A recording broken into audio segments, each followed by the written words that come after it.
আমি আপনাকে একটা কথা বলে রাখি, সেটা হচ্ছে যে আমি তো ধরেন একটা দলের আমার একটা সমর্থন আছে, একটা দলকে আমি সমর্থন করি, ভালোবাসি, অনুরাগ আছে। আমার কথাটাকে আপনি হয়তো বা কোনো জায়গাতে খারিজ করে দিতে চাইবেন, কিন্তু বাংলাদেশে নিশ্চয়ই একদিন মানুষ অনেকগুলো সত্য জানতে পারবে। তারা জানবে তাদের এই ভূখণ্ডে, তাদের এই দেশের মাটিতে একজন সাহসী মানুষ ছিলেন, যিনি, যার সাহস ছিল আকাশ ছোঁয়া। বঙ্গবন্ধুর পর, বঙ্গবন্ধু শেখ মুজিবুর রহমানের পর সেই মানুষটির আকাশ ছোঁয়া সাহস ছিল। সেই মানুষটি দীর্ঘ 15 বছর এই রক্তচক্ষুকে এমন ভাবে খেলেছেন যে পশ্চিমারাও খেয়ে হারিয়ে ফেলেছিলেন, যে একবার এখানে একবার সেখানে। অর্থাৎ তিনি শুধু নিজের সার্বভৌমত্ব ধরে রাখার জন্য তিনি নানান ভাবে এদেরকে খেলিয়েছেন, শুধু শুধু এই দেশটার জন্য। তিনি আর কেউ নন, তিনি শেখ হাসিনা। আমার আমার কথাতে আপনি অনেক অনুরাগ পাবেন, আমার কথাতে আপনার কাছে মনে হবে দূর, ও তো বলবেই। কিন্তু আমি এইসব ব্যাপারে অসম্ভব রকমের অনেস্ট থাকার চেষ্টা করি।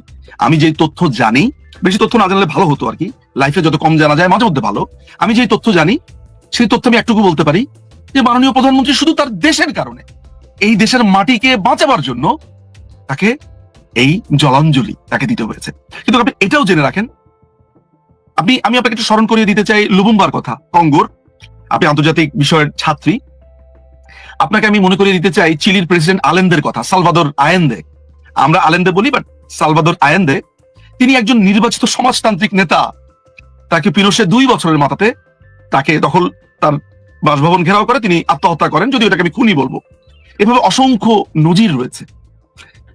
আয়েন্দেকে যখন খুন করে ফেলা হয় 11 সেপ্টেম্বর 1973, তখন বঙ্গবন্ধু এম আর আক্তার মুকুল এবং আমাদের আব্দুল গাফার চৌধুরী ওই গণভবনে ছিলেন, তিনি বসা। একটা এরকম একটা পিস্তলের চিহ্ন করে তিনি তার বুকের বাম পাশে তিনি বলেছিলেন, একটা একটা বুলেট তার দিকে ধেয়ে আসছে। আমি কোট আনকোট রেফার করছি, মুজিবের রক্তলাল এম আর আক্তার মুকুল এবং 15ই অগস্ট ইতিহাসের রক্ত পলাশ আব্দুল গাফার চৌধুরীর 2টো গ্রন্থ। যারা পড়েননি তারা 2টো বই পড়ে দেখতে পারেন। এরকম অসংখ্য ঘটনা আছে। আজকে প্রধানমন্ত্রী, আমি আপনাকে বলে দিচ্ছি, প্রধানমন্ত্রী যদি ইউনাইটেড নেশনস এর কথা শুনতেন, প্রধানমন্ত্রী যদি শুধু পিটার হাস যা বলে এটা শুনতেন, এখনো তিনি এখনো বাংলাদেশের প্রধানমন্ত্রী, এখনো আছেন, কিন্তু তিনি এই ক্ষমতার এই চেয়ারে থাকতেন। আমি আপনাকে এটা বল, আজকে আমার এই কথাটাকে যেইভাবে আপনার মনে হোক না কেন, আমার ভেতরটা মাঝে মধ্যে চুরমার হয়ে যায় এইটার জন্য। নট আওয়ামী লীগের একটা আলাদা ব্যাপার, আমার দল, কিন্তু কোন দল অপারেট করতে পারবে না। এই যে আপনার ইউনুস হচ্ছে একটা কমপ্লিটলি একটা আমেরিকার কেয়ারটেকার। আপনার ভালো লাগুক কিংবা না লাগুক, বিএনপিকেও সমঝোতা করেই আসতে হবে। দেখুন, আমেরিকা আনপপুলার বাংলাদেশে হতে চায় না। তারা পরিষ্কার করে ইউনুসকে বলে দিয়েছে যে তুমি এটা পারবে না, আমরা যা চাই তুমি এটা পারবে না। বাংলাদেশের মানুষ আমাদের বিরুদ্ধে ফুসে উঠেছে। সো তারা বলছে যে বাংলাদেশে ইন্ডিয়ার বিরুদ্ধে একটা বড় ধরনের বিদ্বেষ আছে, আমেরিকা এটাকে খুব ভয় পায়। আমেরিকা মনে করে যে তারা এই জিনিসটাতে যাবে না, এই কনফ্রন্টেশনে যাবে না। তারা তখন সরকারের পর সরকার দিয়ে নানান ধরনের চেষ্টা করবে। এখন তারা পরবর্তী যাদেরকে ক্ষমতায় আনবে তাদেরকে দিয়েই চেষ্টা করবে। আমি আপনাকে এটা বলে রাখলাম, এটা আমার কথা নয়। মাইক বেঞ্জ কয়েকদিন আগে কি বলেছে, আপনার এটা কার সাথে যেন টাকারসনের শোতে বলেছে, মাইক বেঞ্জ বলেছে, একজন কর্মকর্তা হোয়াইট হাউসের। সো এই পুরো ব্যাপারটা নির্ভর করছে বিশেষ করে মার্কিন বলয় কি ভাবছে। একটা কথা মাথায় রাখবেন যে আমি আমার বইটাতে আপনারা এমন সব তথ্য পাবেন, আমি তো পুরোটা বলতে পারি না। আমি যুক্তরাজ্যের অ্যাম্বাসেডরের কথা বলি, দিনের পর দিন ষড়যন্ত্র করে গেছে। এই যে গোয়েন লুইস, যেই ভদ্রমহিলা আছেন ইউনাইটেড নেশনস এর আমাদের বাংলাদেশের যিনি হেড, তিনি প্রকাশ্যে ঘোষণা দিয়েছিলেন যে আওয়ামী লীগকে তারা উৎখাত করবে। কলকাতাতে আমেরিকান হাই কমিশনের যে লোকগুলো আছে, তারা হাই কমিশনের নিয়মিত এইভাবে বলতেন কথা। আমাদের কাছে প্রমাণ আছে। আপনি জানেন যে পিটার হাস অনেকটা সিআই এর কাভার হিসেবে কাজ করেছে। ডোনাল্ড লু ঠিক যেই পদ্ধতিতে ইমরান খানকে ক্ষমতাচ্যুত করেছে, বাংলাদেশকে ক্ষমতাচ্যুত করতে তার অনেক দেরি হয়েছে, কিন্তু করেছে।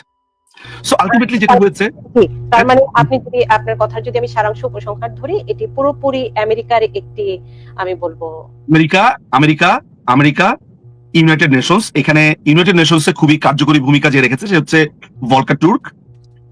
তারপরে হচ্ছে যে আপনার ব্রিটেনের যেই অ্যাম্বাসেডর আছে রবার্টসন, এরপরে সারা কুক, তারপরে এখানে টার্কি এখানে ওতপ্রোতভাবে জড়িত ছিল।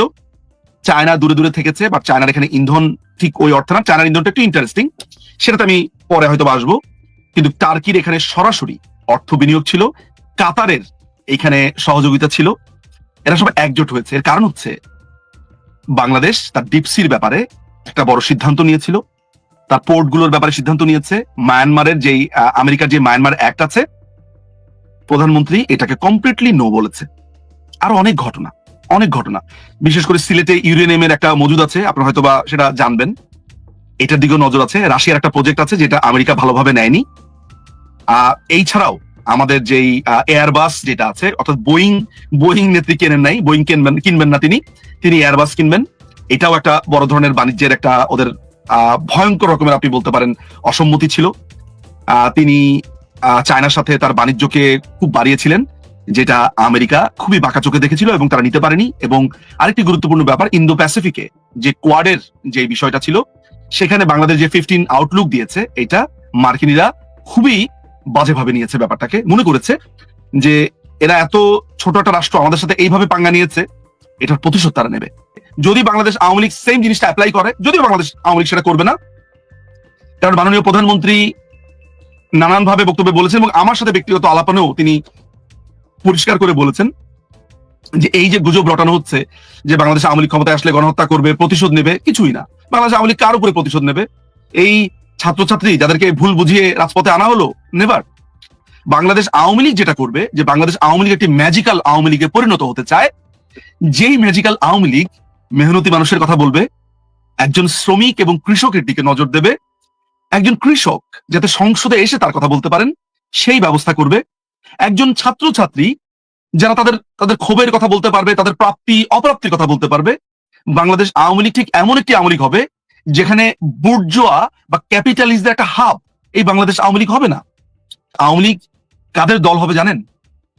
বাংলাদেশে যে মানুষটি উদয় অস্ত পরিশ্রম করে, অর্থাৎ মাথার ঘাম পায়ে ফেলেন, সেটা বিলিয়নিয়ারও হতে পারে, সেটা মিলিয়নিয়ারও হতে পারে, সবাই পরিশ্রম করে, তাদেরকে আমরা একটা ট্রু সেন্স দিতে চাই। ট্রু সেন্সটা হচ্ছে এই দেশ তাদের, এটা তাদের দেশ, এই দেশের হিস্সা, এই দেশের মাটি, এই দেশের জমিন, এই দেশের আকাশ বাতাস, প্রত্যেকটা জায়গাতে তাদের অধিকার রয়েছে। এই সেন্স অফ রাইট এইটা দিতে চাই, নাম্বার 1।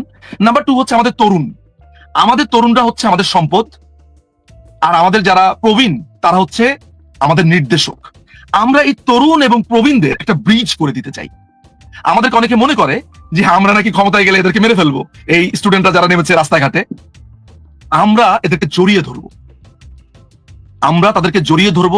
আমরা তাদেরকে বলবো যে তোমরা যা করেছো এই দেশের জন্য, দেশের কথা চিন্তা করে তোমরা রাস্তায় নেমেছো। তোমরা ভেবেছিলে আমরা খারাপ, এই যে তোমরা ভেবেছো আমরা খারাপ, তাই যে তোমরা নেমেছো, এর মানে হচ্ছে তোমরা দেশের কথা চিন্তা করেছো। কিন্তু তাদের বিচার আমরা করব যারা তোমাদেরকে এই মিথ্যা কথা তোমাদের মাথায় ঢুকিয়েছে। তোমরা যারা নেমেছো তারা কোনো অপরাধ করোনি। বাংলাদেশ আওয়ামী লীগ যখন আসবে তখন সে এইভাবে আসবে, সে বাংলাদেশ আওয়ামী লীগের যে চরম বিরোধী, তারও সে প্রধানমন্ত্রী, তার নাগরিকও সে টেক কেয়ার করবে। অর্থাৎ যেন একজন চরম আওয়ামী লীগ বিরোধিতাকারী 3 বেলা ভাত খেতে পারে, তার কাজের জায়গাতে সমস্যা না হয়, তার জমি একটা কেউ দখল করে নেবে, তার বাড়ি দখল করে নেবে, এইটা যাতে না হয়, যেন সে আওয়ামী লীগকে গালি দিতে দিতে 3 বেলা আরাম করে ভাত খেতে পারে। এই ম্যাজিক্যাল আওয়ামী লীগ এভাবেই গড়ে উঠবে। এবং এই দলটি ক্যাপিটালিস্ট বা বুর্জোয়া যারা পুঁজির সঞ্চয় করে অবৈধভাবে, তাদের একটা স্টেশন হিসেবে ব্যবহার হবে না। এটি হবে প্রলেতারিয়েতের, শোষিতের। এই দেশটা হবে শোষিতের, শ্রেণীহীন যারা রয়েছে তাদেরকে এই ভাইব দেওয়া যে শ্রেণীহীন বলে কিছু নেই, নো ক্লাসিফিকেশন, আমাদের সবার রক্ত লাল, আমরা সবাই এক, আমাদের জাতি বাঙালি, আমাদের ভূখণ্ড বাংলাদেশী। আমরা এই দেশটাকে আগামী এতগুলো বছরে ঠিক এই পার্টিকুলার এরিয়াতে নিয়ে যেতে চাই। আমরা আমাদের শিক্ষা ব্যবস্থাকে একটা চরম উৎকর্ষের সীমানাতে নিয়ে যেতে চাই। আজকে একটা চিকিৎসার জন্য যাতে আমাদের দেশের বাইরে যেতে না হয়, পৃথিবীর সবচেয়ে শ্রেষ্ঠ চিকিৎসা এই দেশে হবে। পৃথিবীর সবচেয়ে বড় একটা শ্রেষ্ঠ ফুটবল দল, একটা ক্রিকেট দল, একটা বড় শিক্ষার্থী, একটা শিক্ষালয়, একটা বড় চাকুরির জায়গা, একটা কমার্শিয়াল স্পেস, কৃষি, প্রত্যেকটা জায়গাতে আমরা শ্রেষ্ঠ হতে চাই। কিন্তু এই শ্রেষ্ঠ হয়ে আমরা অহংকারী হতে চাই না, আমরা এই পৃথিবীকেও গর্বিত করতে চাই। গ্লোবালাইজেশনের যুগে আমরা এগিয়ে যেতে চাই। সামনের আওয়ামী লীগ হবে, এর আগের আপনি ডিজিটাল আওয়ামী লীগ দেখে